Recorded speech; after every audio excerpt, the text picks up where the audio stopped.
This episode of Pots and Trowels is brought to you with the support of Mr Fothergill Seeds and Cobra Garden. Hello and welcome to Pots and Trowels. Today we're going to be in the veg plot harvesting and feeding asparagus and filling some gaps in the borders with perennials.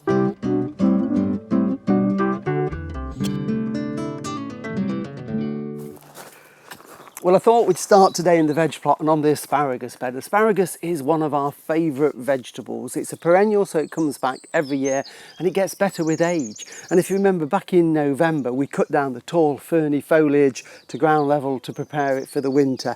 And then from mid to late April, these lovely spears start to grow, and this is what we eat. They are absolutely delicious.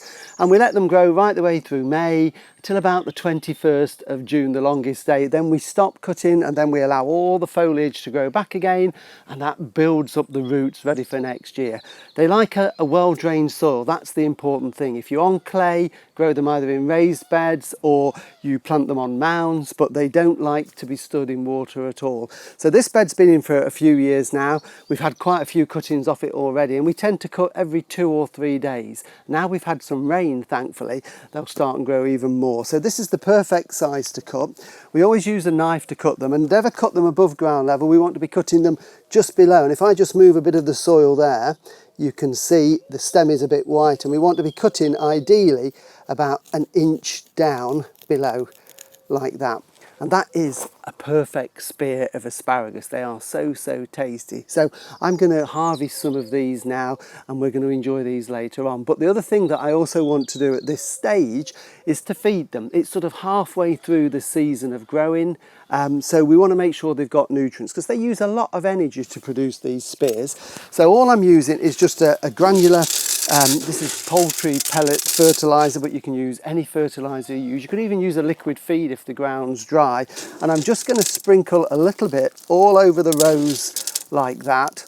And then what I would normally do with fertiliser is hoe it in, but I daren't put a hoe on this, because if I push the hoe on, it's going to slice off these little shoots that are just starting to grow.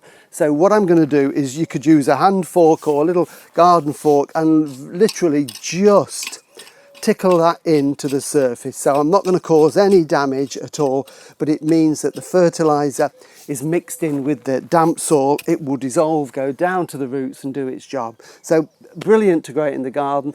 Too late to plant for this year. You could start from seed, but something to put on your list for next year. So I'm going to start cutting our lunch.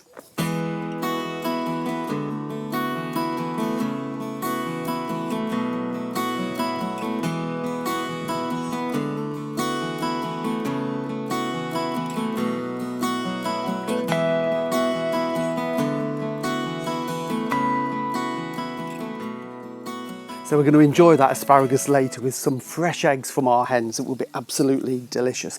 Very quickly, just wanted to show you this little area in the garden here where I'm growing potatoes through straw. It's a total no-dig system of growing them, and you could do it yourself. There's still time to do it. If you haven't got potatoes, or you can't buy seed potatoes, then if you've got any that you've been eating that are in the garage or a shed and they've started to sprout like this one, these are perfect. No digging at all. You literally just rake a piece of ground, stand the potatoes on the bare soil about 18 inches apart. There are 6 in this rectangle. Cover them over with some straw, if you can get some from a pet shop, or if you've got a friendly farmer nearby. Layer of straw about 1 foot thick, water it, and a bit of fertiliser. After about 3 weeks, the tops start to grow through like this. They've pushed their way up through the straw, and when it gets to that stage, and I've already started it, from fresh grass cuttings from the lawn, and we can just spread those around, because they will hold the moisture in and stop the light getting down to the tubers so they don't go green. Just water it in dry weather, and then at the end of the summer we just ferret in there, get the tubers out, let the rest carry on growing. At the end of the year, all the straw and the grass cuttings partly rotted can go on the compost heap, so they're perfect for that. Just one little tip: if you are using grass clippings, only use them if you've not used the weed and feed or put any weed killer at all on your lawn. Potatoes hate lawn weed killers, so only lawns without weed killer and you'll be absolutely fine. Have a go with it and let me know, and we'll come back to this in a few weeks' time and show you how they're getting on.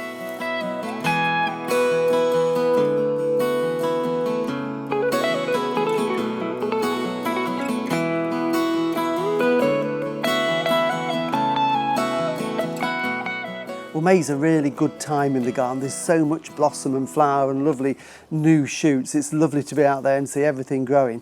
Occasionally you get the odd gap in the border, and I've got one here in this mixed border. It's where a plant died over winter. Can't even remember what it was, to be fair, but I've got a gap, so I need to fill it, and I want to put some sort of a perennial in there. So there's loads to choose from. You can get them delivered if you can't get to nurseries, or you might have something you could move from another part of the garden. So a few suggestions that I'm thinking about for this. This one is a euphorbia. It's a lovely variegated form. I like variegated and coloured leaves, but I think this one is going to get probably too tall, so that one gets a no, I'm afraid. I think this would work well. This is a heuchera. This is one called obsidian. It's got these really deep plum coloured leaves there, and I think that would contrast really well with this golden sorbaria, but I don't know, that's a maybe. I've got some of those elsewhere in the garden. I'm also a big fan of hostas, blue ones, variegated green ones, and this is one that we dug up out the garden earlier this year and divided, and I potted a few up, but I don't think that's going to work too well there. So I think what I'm going to put in there is this one, and this is one of my absolute favourites. This is Geum Bell Bank, and these are lovely. It's a bit of dampish soil, so it should be fine there, and it's got these lovely nodding flowers, sort of semi-double, a lovely coral pink flower there, absolutely wonderful.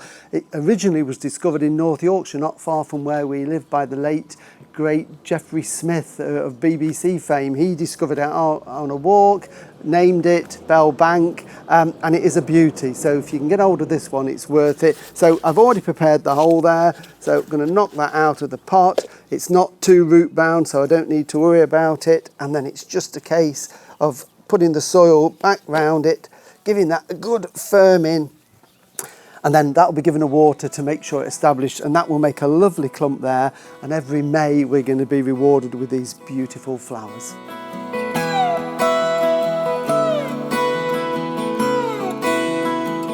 Well, thank you again for watching, and remember, keep hitting that like and share button. Next time we're going to be trimming the box and sowing salads in the veg plot. See you then. Bye.